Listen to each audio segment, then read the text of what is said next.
I'm Roger Anderson, presently chair of the Department of Mathematics, Science, and Technology.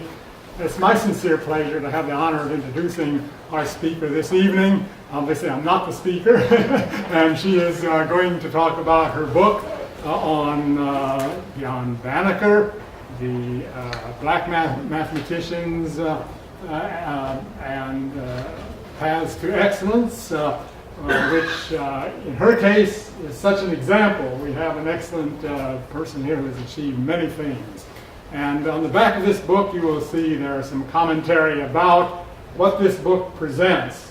And it is a remarkable achievement, not only because of her contribution to it, but because it's a very scholarly book based on a lot of evidence of primary sources and its interpretation in a way that lets us see how eminence has evolved within the black community.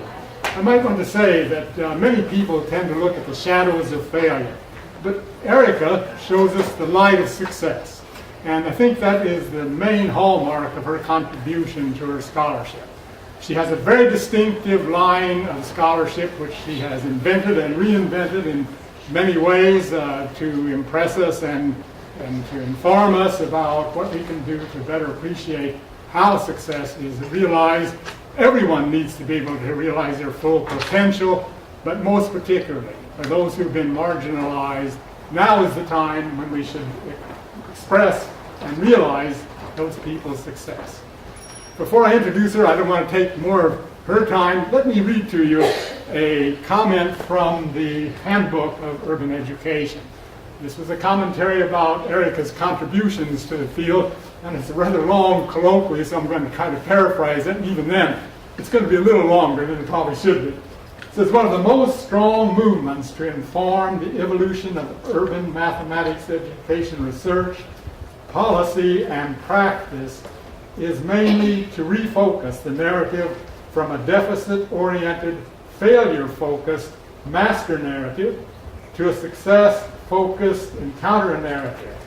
Despite the promise of such watershed movements or critical junctures on the formulation of urban mathematics education, there have been infrequent empirical and/or policy-oriented research that fits squarely within the category. Dr. Walker's work is a refreshing and welcome exception. And I think that says it very well what she has done. It's my pleasure to introduce her as one of our eminent scholars who we are so happy to have in our department. Erica.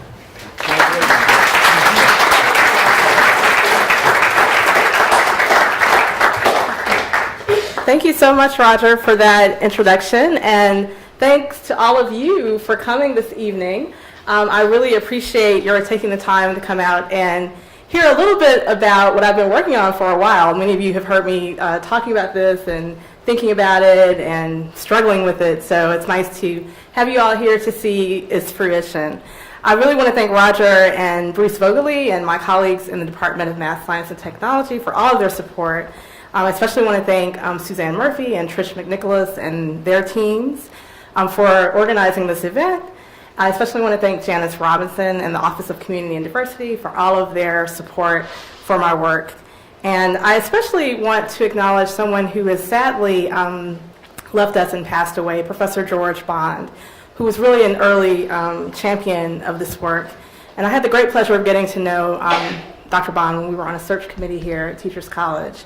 And when I was on that search committee, the book was really just sort of coming to fruition in my mind. I had the idea and I was talking to him about it, and he was really excited about it and gave me lots of ideas and really championed this work. And I really wish that he could be here to see it, to see the book published. So I just wanted to acknowledge Dr. Bond. So that said, I'm going to tell you a little bit about the book, and this looks like a really formal setting, so I hope that we can make it a little more informal. I like to move around a bit. I've been told not to do that for the mic, so I will try to restrain myself. But I'm just going to tell you a little bit about some early beginnings, and then I'll tell you a little bit about the organization of the book and tell you about some of the chapters. And I probably won't have time to tell you all the great stories that I heard, but I'm going to tell you a few things that people told me that I think are really illuminating for all of us to think about. Whether or not we think we're mathematics people, I will talk more about that a little later. So in the beginning, what's the beginning of black mathematics excellence in the United States? So what you're looking at on the screen is an excerpt from an obituary, actually. So it's a little bit of a sad thing. But this obituary was for Thomas Fuller. It was published in a Massachusetts newspaper. And you can see the masthead of the newspaper at the bottom, the Columbian Sentinel. And I'm just going to read the obituary because I think it's of interest. And I think there are lots of things from this obituary from 1790 that still resonate today. So, died Negro Tom, the famous African calculator, aged 80 years. He was the property of Mrs. Elizabeth Cox of Alexandria. This man was a prodigy. Though he could never read or write, he had perfectly acquired the art of enumeration. Had his opportunity been equal to those of thousands of his fellow men, even in Newton himself need have shamed to acknowledge him a brother in science. I first saw this obituary mentioned on a great website, a great resource called Mathematicians of the African Diaspora, which itself was designed by a black mathematician, Scott Williams, who's now retired. And he has a lot of historical information on that website. So I saw this obituary and I wanted to look at the original source and any other writings that I could find about Thomas Fuller. So I'm going to read you a little bit of the preface from the book because it talks about Thomas Fuller and also Benjamin Banneker, who most of us have heard of. Thomas Fuller we haven't heard of so much. Thomas Fuller's largely unknown life stands as an unfortunate record of limits placed on a potential mathematical genius. But for his birth into a free American family, the mathematical contributions of the better-known Benjamin Banneker, also of African descent, would similarly be lost to history. Fuller's anonymity and Banneker's relative fame stand as a commentary on the obstacles and opportunities that have circumscribed black American mathematical talent across 3 centuries. These 2 men are the first recognized mathematical personages in the United States of African descent. It is practically impossible to name another U.S.-born black mathematician until Albert Frank Cox, who was the first black person to earn his doctorate in mathematics in the United States in 1925 from Cornell. It took nearly 20 years after Cox's achievement before the first African-American woman, Euphemia Lofton-Haynes, earned her doctorate in mathematics in 1943 from Catholic University. The obstacles that Banneker, Fuller, and others faced in demonstrating their mathematical potential and talent centered primarily around the second-class status ascribed to them in the United States due to their racial heritage. But there was opportunity as well, even within the rigid confines of the segregated era. At times, opportunity was crafted and cultivated so that they could surmount obstacles that had nothing to do with merit, but everything to do with race. Sometimes opportunity, fleeting and astonishingly present, was seized, a matter of being in the right place at the right time. What may be surprising about the black mathematicians' narratives shared in this book is that many of the elements in Fuller's and Banneker's 18th century mathematical lives, talent unrecognized and sometimes unrewarded, as well as the sometimes startling and serendipitous nature of opportunity, resonate throughout the lives of contemporary black mathematicians, young and old. History, the lived experiences of black Americans in the United States as slaves, free persons, as second-class and finally equal citizens under the law, plays an indelible role in shaping the experiences of black mathematicians.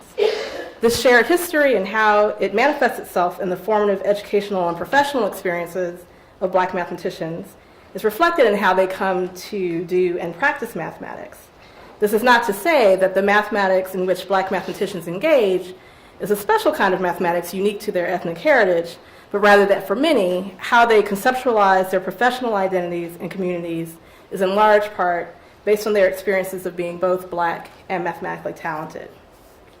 When told of this project exploring the experiences of black mathematicians, defined for this book as those who have earned their PhDs in mathematical science, a colleague in educational research, not at Teachers College, asked, "Are there any?"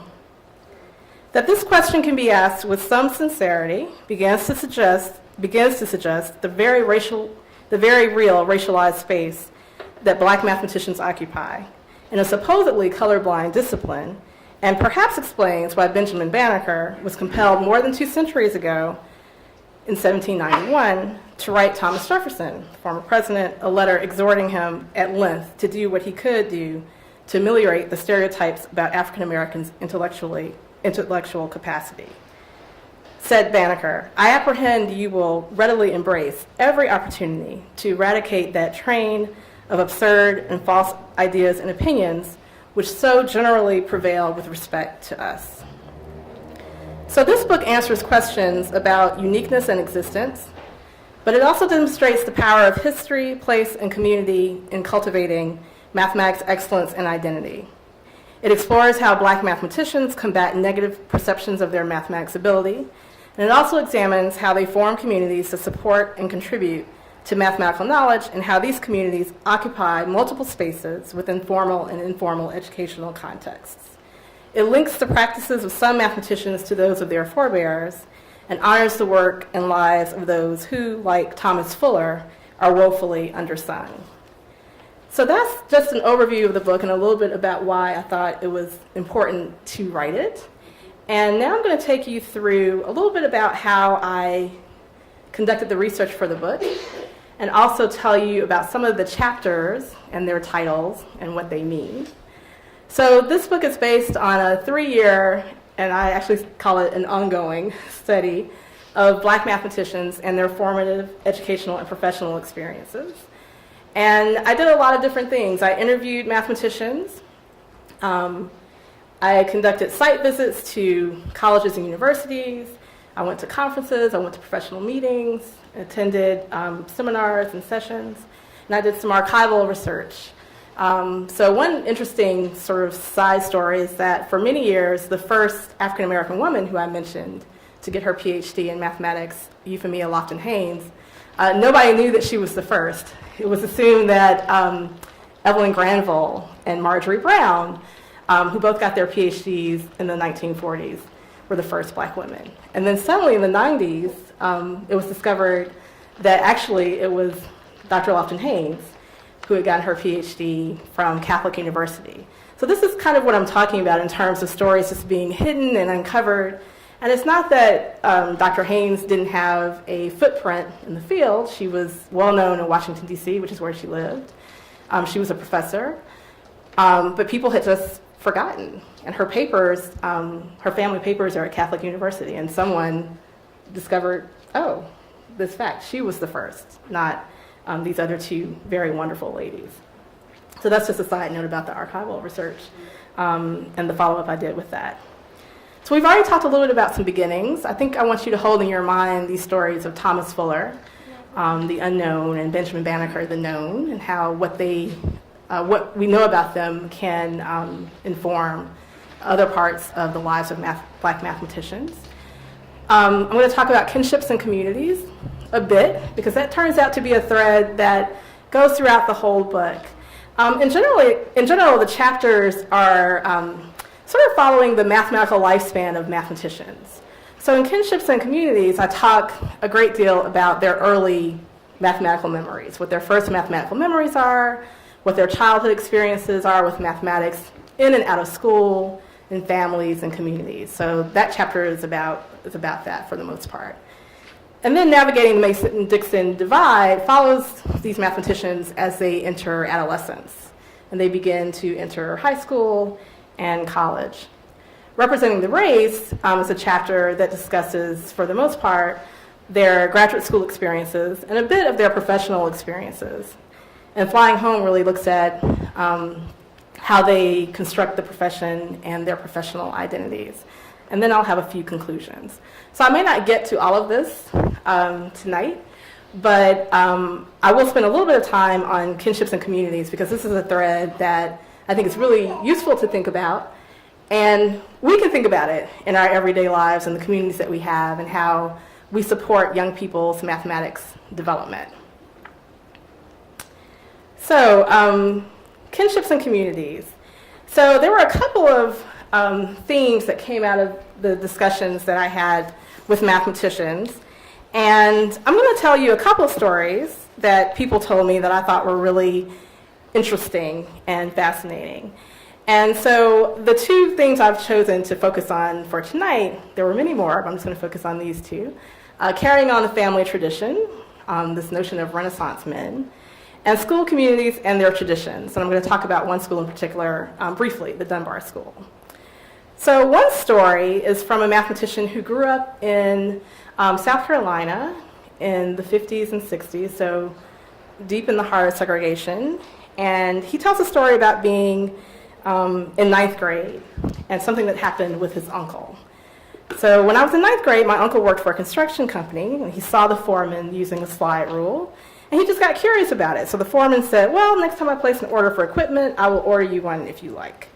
So the slide rule came with a thick manual about trigonometric functions and those such things. And my uncle was a carpenter. He had been trained to do carpentry on the GI Bill. In the family, people thought that I was some sort of bookworm because I was always reading books. So my uncle gave this manual to me. And I wanted to get to the basics of the thing. I wanted to understand it, so I read it. I knew enough algebra and trigonometry to figure out most of the scales on the slide rule, and for me it became a hobby. So at school, when the teachers discovered that I could use this thing, they were quite amazed. This slide rule is one of my first memories about experiences that got me hooked on math for sure. My uncle was a unique person. He was always curious about everything, art, technology. The rest of my family, of course, always supported and encouraged me to be a good student, but they didn't know technology and they couldn't help me with algebra, for example. And my uncle really couldn't help me either, but he was curious and he gave me this slide rule, and that really started me on a mathematical journey. So I like the story a lot, and the mathematician who told it to me when I was interviewing him about his life experiences came back to the story quite a bit, because he would sort of talk about how this experience with the slide rule got him thinking, well, maybe I could be a math teacher. So he started doing well in school, and then he was going off to college, and he remembered that, well, I had this experience, I met a surveyor, and that trigonometry came in with the surveyor, came in helpful, and maybe I could be an engineer, and maybe I could make more money than a math teacher. So his horizon slowly got bigger. And then finally, when he got to college, he realized, oh, there are people who are professors who have PhDs in mathematics. I could do that. And I could make a lot more money, he thought, being a professor or working in industry. So this slide rule really did set him on this path, and I kind of traced this story throughout. The other thing I like about this story that the mathematician told me, and this happened in a number of other stories as well, that there were people who were really contributing to mathematicians' socialization as young people who weren't college educated, who may not have graduated from high school, who were frankly doing manual labor, particularly in the South. But they had contributed some really important experiences related to mathematics that got people sort of turned on to math.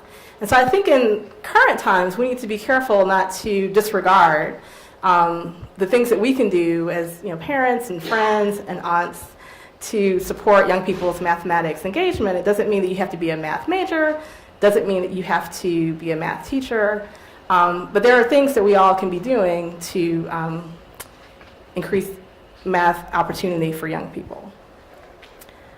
School communities and their traditions. Now, normally I would not have a picture of myself, just so you know, on a presentation, but this is a good picture. It's Evelyn Granville, who I mentioned to you. So Evelyn Granville got her PhD in 1949 from Yale, and as you can see, I met her. She took me to lunch. She was just lovely. This was down in Texas. And as you might imagine, I talked to Dr. Granville a lot about what it meant to be at Yale in 1949, what her life experiences were like in mathematics and other endeavors. And she had a lot of great stories. But the one story I'm going to tell you a little bit about is her, and it's very brief, her memory of the Dunbar School. So the Dunbar School actually has a very rich history and tradition. It's a high school in Washington, D.C. that's been around for over 100 years. And it's not quite the same school as it was when Dr. Granville was a student there in the 30s. But she talked a lot about the traditions at Dunbar and how great Dunbar was for her education and for the education of the students who went there. At the time, all the schools in Washington, D.C. were segregated schools, including Dunbar, and it's been renowned for its history in educating blacks in Washington, D.C. for decades. So this is Dr. Granville and Dunbar. Dunbar gave us inspiration, quality education, and they just made us feel good about ourselves. So they gave us, I can't really think of a good word, but something or other. It was a tradition at Dunbar to encourage us to go to the Ivy League schools. And Miss Mary Cromwell, who was one of my math teachers, was the sister of Dr. Otelia Cromwell, who had graduated from Smith College in 1900, somewhere around there. Otelia Cromwell went to Smith and then later went to Yale and got her PhD in English. Now, this is a teacher at the Dunbar High School. And Miss Mary Cromwell, my math teacher, and Dr. Otelia's niece also went to Smith. They encouraged me to apply to Smith, but I also applied to Mount Holyoke. So I was admitted to both of those schools, but I chose Smith, I'm sure at the urging of the Cromwells. And later, Evelyn Granville went to Yale to get her PhD and was also supported in that by this family who had a rich presence at Dunbar. So these are some things about kinships and communities that I think just a little start, just to whet your appetite. And there are lots of other things. I'm just going to kind of skip over some slides. So I might actually tell just one of these stories, because I think one of these is a really good one. I call this one the porch story. So one of the things I discovered when I was writing this book and interviewing mathematicians was that all of their math experiences weren't just happening in school. There were some really vivid and vibrant and great math experiences that were happening outside of school, in the neighborhood, in sort of small family moments that were really important to their learning of mathematical knowledge and just sort of becoming mathematical thinkers. So that was exciting for me to hear about. And one story that's kind of like that is this story by a mathematician, Parker. So the short version of the story is he asked me how many steps it would take to get to the end of the porch. Not very interesting. I'm going to tell you the rest of it. This is a story about Parker's grandfather. My grandfather lived right around the corner from this college, where I'm currently a professor.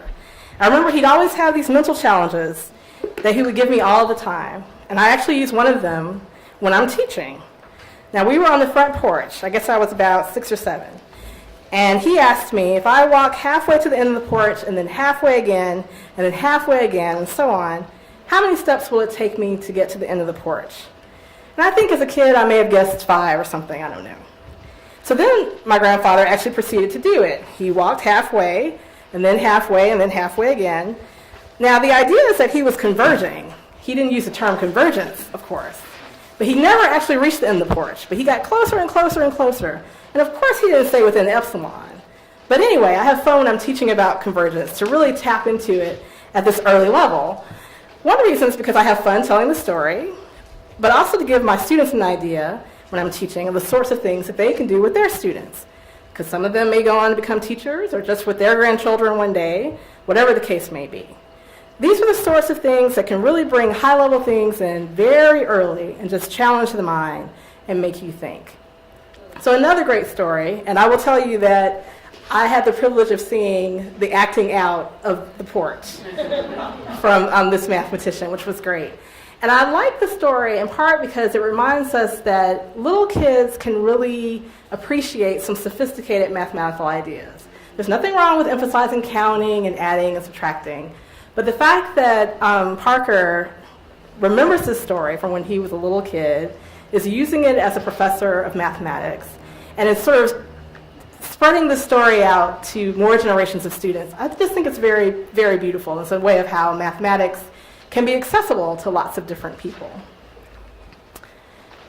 So one of the other chapters I will talk briefly about is entitled Navigating the Mason-Dixon Divide. And this is a chapter that really deals with borders. When I was talking to mathematicians about their experiences in school, whether they were 90 or 30, they would talk about borders they had to traverse. Sometimes they were psychological borders, sometimes they were physical borders, sometimes they were mathematical borders. And so this notion of the Mason-Dixon divide, which came up in quite a few interviews because a number of mathematicians were from the South and went to graduate school in the North. Other people lived in border states, like Maryland, as someone said, now that's not the North. That's what they said to me. And then another mathematician grew up in Illinois and said, well, now that's not north of the Mason-Dixon line. So this idea of the Mason-Dixon divide kept coming up, and so I use it as a metaphor, exciting stuff, for some other types of borders. So I'm just going to read you just a little bit, just to give you a sense of what I'm talking about here. In this chapter, I use the notion of the Mason-Dixon line, a now hypothetical but at one time very literal divide between North and South, as a metaphor for the border states in which black mathematicians have frequently found themselves. These borders, physical, sociological, and psychological, have a significant impact on the mathematical lives of black mathematicians. So I begin with discussing the literal geographical divide between South and North, largely by exploring the importance of the South as an incubator for mathematics talent among black Americans. The South has a particular connotation in American notions of liberty and opportunity as the site of rigid and violent racial repression, but it's also the site of strong black educational and cultural institutions. So again, we have this kind of juxtaposition.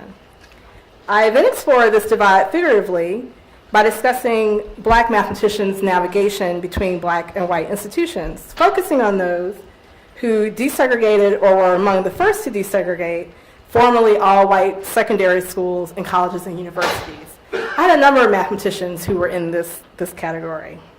And then finally, I described the internal psychological boundaries that black mathematicians are compelled to navigate beginning early in adolescence. In this discussion, I talk about black mathematicians' racial identities, their mathematics identities, and how those are related. So that's what that chapter is about. And I have a number of great stories, which I won't read. I'm going to be judicious and pick a couple. Let's see. Planet Earth. This is a mathematician who grew up in Maryland, the one who told me that Maryland now is not North. It's a border state. So this mathematician went to all-black segregated elementary schools. And then when it was time for middle school, the Brown versus Board of Education decision had happened in 1954.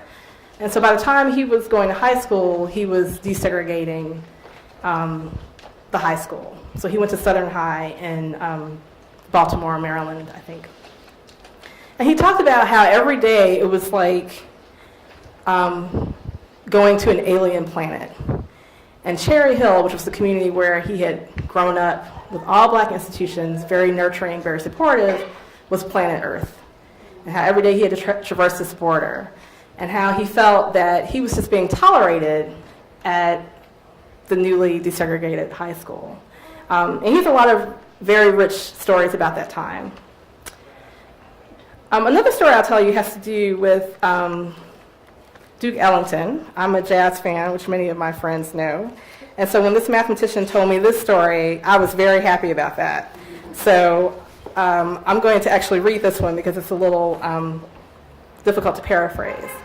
So the mathematicians that I interviewed were both, they worked in all kinds of settings. So they were professors of mathematics, they worked for the federal government, for government agencies, they worked in industry for companies like IBM, things like that. They just kind of worked everywhere. And with jobs like that, you can imagine that there are some mathematicians who are doing pure mathematics, and there are some mathematicians who are doing applied mathematics topics. So there's a little bit of a divide there, just in the mathematician community in general, and among black mathematicians as well. And so one mathematician that I interviewed does applied mathematics work, and she said, I want my math to do something. So that was how she got into doing the applied work that she does. Excuse me. Someone else I talked to said, I want people to understand that math is not just a toolkit.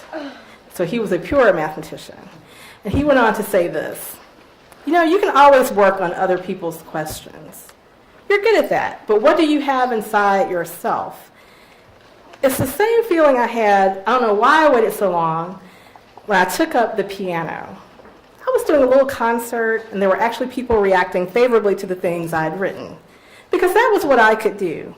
Maybe it's not, Ellington, but it's me, whatever that is. And I get some pleasure from it. Other people apparently do too. It's the same thing with mathematics. People say math is a young person's game or whatever. It's something that's true, and I think that's primarily because a young person has something original to offer.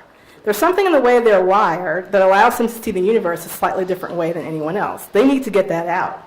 They need to ask their questions, not just answer questions. Because perhaps no one else is going to ask those questions.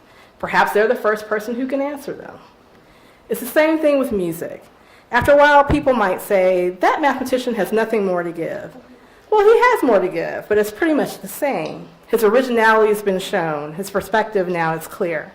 Maybe now other people are starting to think that way and thinking of new questions to answer. It's not because he was young, but it's because he mined what he had to give. So I think I was able to mine what I had to give in mathematics, and I've seen the same thing happen in music. So there are other stories I could tell you about how mathematicians' identities are really fluid and context dependent. I know you're dying to know what "don't join the band" means. And it's a little bit about sort of the divide that some mathematicians felt in having to choose between two areas that they loved. And this was a mathematician who had gotten accepted into a really prestigious conservatory for music and had to make a decision about whether he was going to go to that conservatory for college or if he was going to go to another college and be a math major. And he met the professor at the college who was a mathematician. And the mathematician professor was so excited about this young person's mathematics potential, he said, "Don't join the band." And that was Scott Williams, who didn't join the band and got his PhD in mathematics and is a renowned topologist, and actually is the person who founded the Mathematicians of the African Diaspora website. So he still plays music, but he didn't join the band. So I think I have to get to some conclusions. So you remember that there are some other chapters. And I like sometimes just giving people pictures to look at instead of text. Because these are some of the stories and thoughts that I didn't have a chance to share with you. So you remember that the book's chapters are kinships and communities, and we talked about how young people are learning math in and out of school with families and friends and in neighborhoods. That's a really important thread in this book. There's Navigating the Mason-Dixon Divide, which I'll talk to you a little bit about. There's a chapter called Representing the Race, which is actually called that because when I was a master's student, listen up, graduate students, I was doing some interviews of high school students, and one student told me a story about how when she was in her advanced math class, and she was the only black person in the class, she didn't want to raise her hand and participate in class. So when I asked her why, she said, well, I'm the only black person in there. I don't want to raise my hand and be wrong or say something stupid because I'll be representing the race when I say it. And I never forgot that. That was more than 20 years ago. And I used it in this book because this notion of representation and what it means to be the only black person in a setting where people might not appreciate your gifts and not recognize your talent is a common story that mathematicians told, regardless of their age. So younger mathematicians had stories like this about being in college and graduate school, as well as older mathematicians who were among the first to desegregate graduate institutions. So that was a common refrain. And then the Flying Home chapter, which is really the last substantive chapter of the book, talks about the importance of historically black colleges in creating communities for black mathematicians, even for black mathematicians who did not go to historically black colleges and universities. They talked about a few institutions, particularly Morgan State, Spelman College, Howard University, that have really been incredible sites for mathematics learning and socialization. And the practices at those institutions have inspired a lot of the programs we see and interventions designed to attract people of color into mathematics and to keep them in mathematics and STEM-related fields. So some of the pictures on this conclusion slide, that's Sputnik, the satellite, and that is a big set of stories about how important Sputnik was to the development of mathematicians. So you'll have to read about that later. I'm sure my colleague, Dr. Karp, is very interested. The slide rule, you heard about the slide rule story and how it had resonance beyond adolescence for one particular mathematician. And there are some other pictures here that I think are of interest. The picture in the lower left-hand corner was taken right here in New York City. I don't know how well you can see it, but this is sort of a point of departure for my next set of projects around mathematical spaces. So this picture on the lower left is a gentleman in Harlem who has written some mathematics problems in chalk on the street, which he does fairly frequently, and sometimes kids come around and solve them, and they're just there for people to enjoy and do some math or do some other things. And I like this idea of some math happening not in a classroom, that people can talk about and can maybe inspire them to do some other things. So I want to thank you so much for your attention. I hope you enjoyed the talk, and I'm happy to open it to questions. Thank you.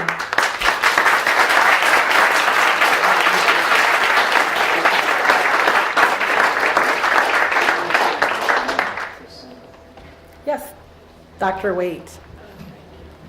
I was going to remain anonymous. Hi, Dr. Banneker. Hello.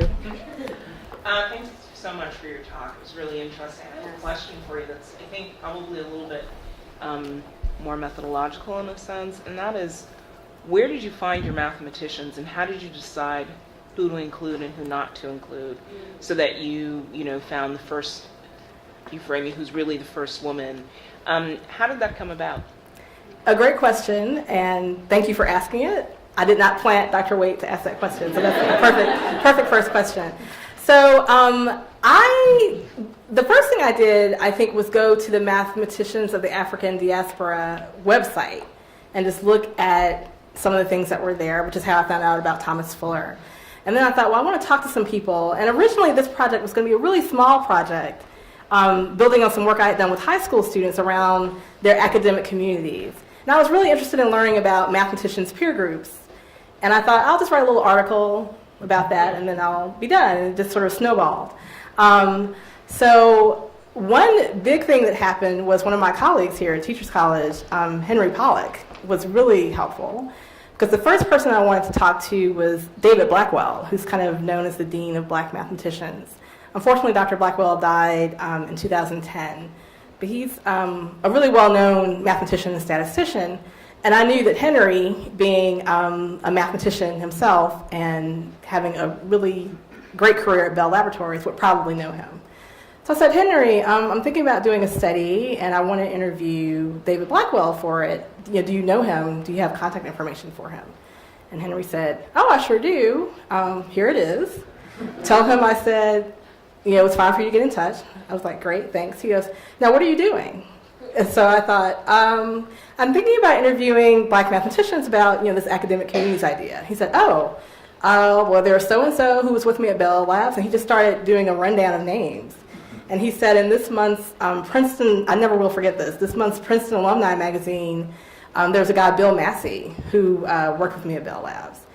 And me being connected to Bill Massey was really important because he is one of the founders of CARMS, the Conference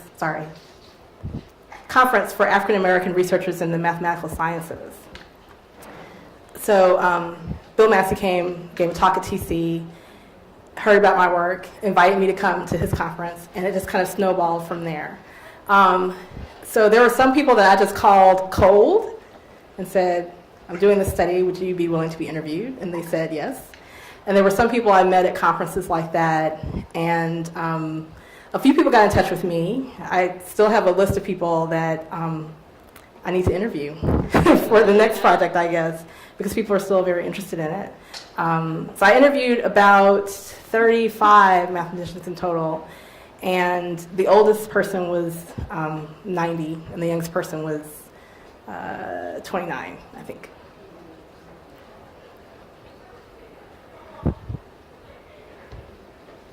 Yes? Dr. Celia Ruiz. Thank you so much for your talk. I wanted more, right? So now I know I have to buy the book. Not a plant. But at the beginning, Dr. Anderson read that excerpt about what it is that you're contributing through your work. And my question is, with this project and other projects that you've been referring to, what is your hope, Dr. Walker, with these projects and putting them into the world? I know that's a big question. It's a big question, and I could probably talk another hour about it, but I won't. One hope that I have is in addition to liking mathematics a lot, I'm a very big history buff. I love reading about places and times in the past, and I know a lot about history. And I think so many times, even in U.S. history, black people are left out. So when you look at books about mathematicians, for example, there might be one or two black mathematicians in them, if there are any at all.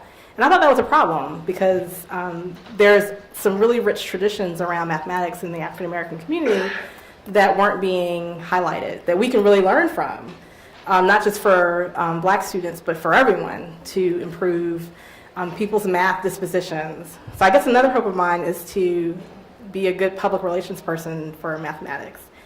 Because so many people feel comfortable telling me, oh, you're a math person, I hate math. And I don't think anybody should hate math. I think math is like any other discipline that should be appreciated. It has an aesthetic that I think is really beautiful and powerful. And I think, unfortunately, in schools, sometimes we don't do a good enough job of showing that. It's very sort of, one mathematician that I interviewed call it plugging and chugging. All that plugging and chugging, just plugging things in and checking them, that's not really exciting. So when you have the opportunity to really solve some really interesting problems or think about interesting things, like that porch story, the grandfather could have easily said, let's go through your math facts. Let's do your addition facts, instead of saying, what would happen if we sort of tried this mathematical idea?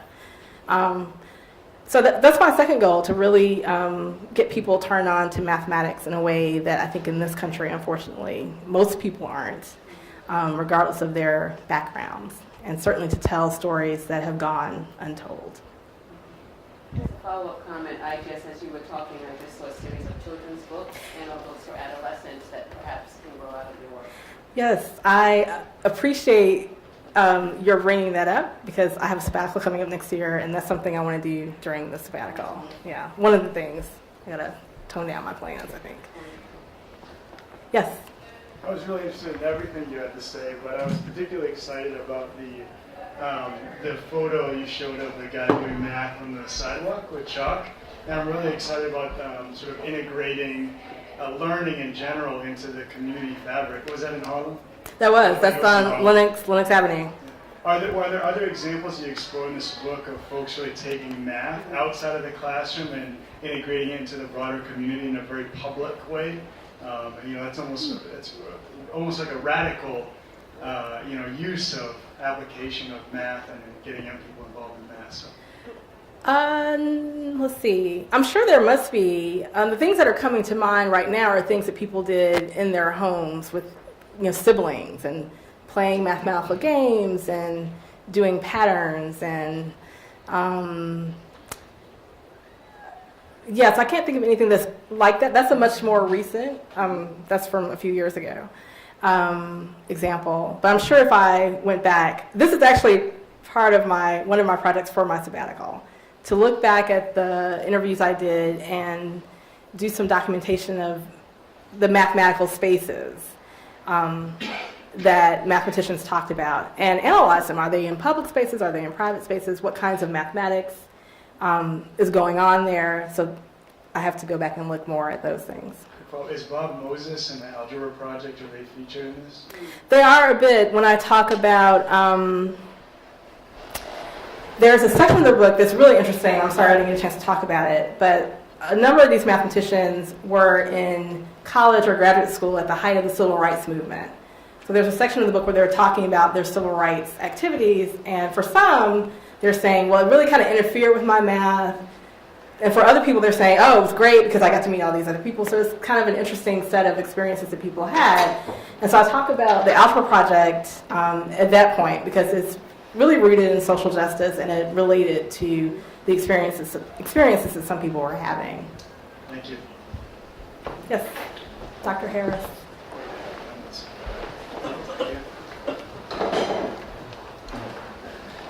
Yes, could you talk a little bit more about the prodigies? One of my favorites, and maybe you can say a little bit about it because I just love hearing about this one person, Ernest Wilkins, Yes. who was at the University of Chicago as a teen. He got a PhD in his early 20s or his teens? Yeah, he might have been 19. 19. Yeah, he went to college when he was 15, yeah. In the 30s or 40s. Yeah. Could you say more about him and his family? Yes, he's an amazing person, and he was very active in the mathematics community for a long time. And unfortunately, by the time I was conducting interviews for this book, he was not in good health at all. And I started to actually devote a section of the book to him because I think his life experiences were so interesting. He eventually he had gotten his PhD. He was working in industry. He got a master's in nuclear physics, I think. He was just one of these people who was just continuing to learn. Then he became a professor. He was at Clark Atlanta University for a while, and just seemed like a really amazing person. And I think it became clear to me that I could write a book about J. Ernest Wilkins, or I would have to write this book. So I think it's definitely worthy of a book, but a very interesting family and just a math talent that was identified early and just went through the stratosphere in terms of his contributions to mathematics and physics. So really interesting person. Thank you for bringing him up. Yes. Hi. Could you talk a little more about the issue of representing the race? In particular, as you interviewed the different mathematicians, did you find that they had similar experiences in their mathematics spaces, whether it was public, private, or working within a school or out of the school or at the university level? Did you find any common threads or common experiences? Yes.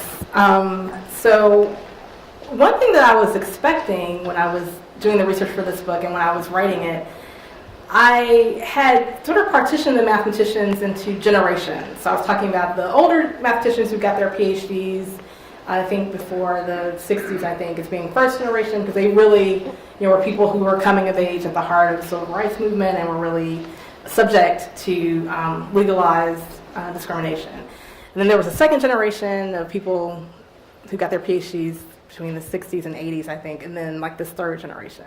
And I was expecting there to be some real differences across those groups, and there actually weren't. So they reported similar experiences. So there were experiences that people had where there was really explicit racial, racist things that happened to them. And some people didn't have anything like that. So not every black mathematician I interviewed had been subject to these racist practices at their institutions, but some had, and some of them were quite young. So that was interesting to hear about something that happened to someone who had gotten his PhD in the 40s or 50s, and then hearing a similar story for someone who had gotten their PhD in the 90s. So that was one thing. The other thing that people talked about that was kind of similar was being one of a few black people in math classes in graduate school and in high school. But they went to historically black colleges. They talked about how it was refreshing to be in a class where people assumed that you could do the work because we're all black here. And they talked about the nurturing and the mentorship that goes on at historically black colleges that continues. So people talked about having relationships with their professors through graduate school and beyond, and how those professors help them navigate graduate school and the profession. So that's another example.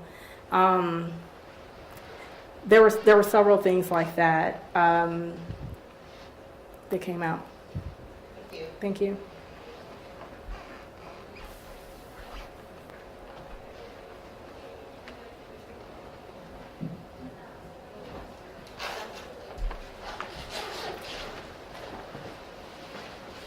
for your presentation, Dr. Walker.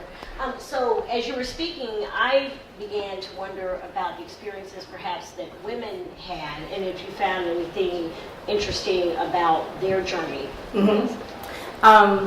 Thank you. So I think one of the most fascinating things about this study, all these stories are going through my head, and I'm trying to pick and choose a couple of good ones. I think the most important thing that people talked about women in the study, about a third of the mathematicians I interviewed, so about 12, were women. And they talked about how, unlike the narratives around white women mathematicians who talk about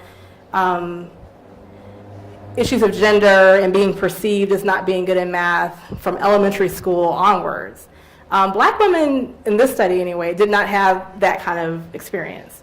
So they were generally felt very supported by families, like it wasn't a big thing that they were good in math.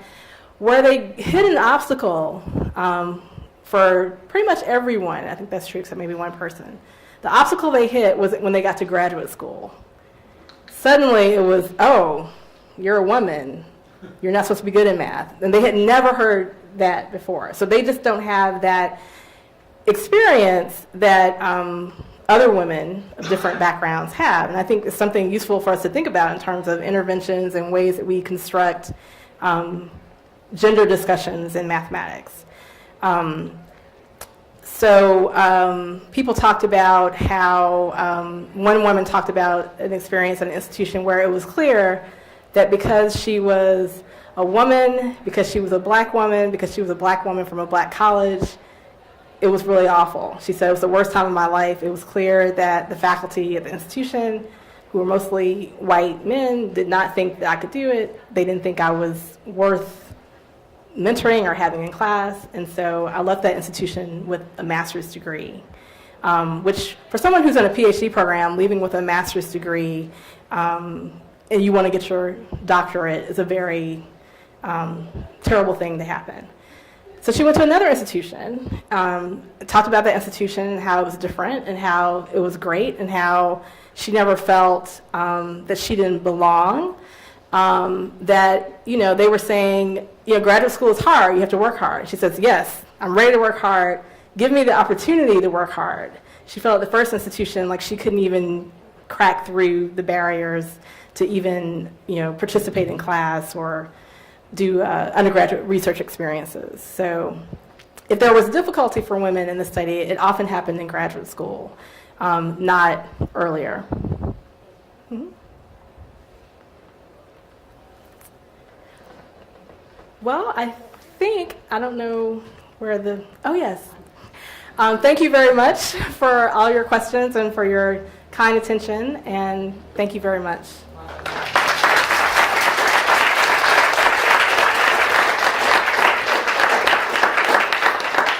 I'm Janice Robinson, Vice President for Diversity and Community Affairs, and I'm going to be very brief. We just want to let me just say that we're thankful for many things, and we're thankful for Dr. Walker.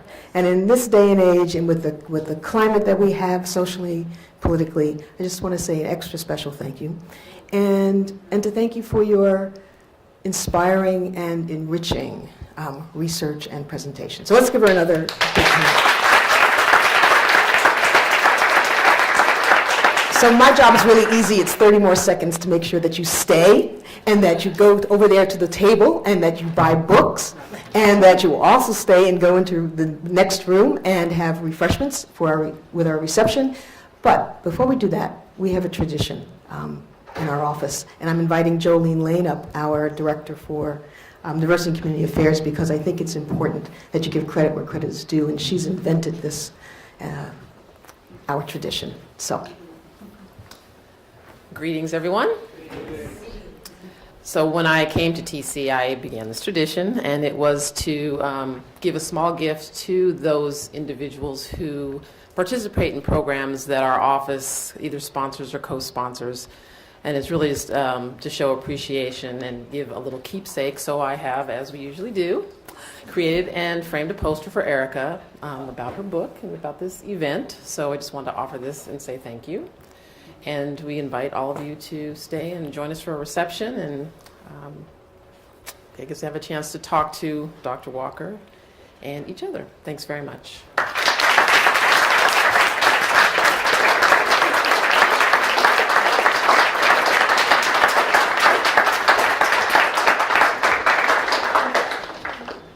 Thank you. All right.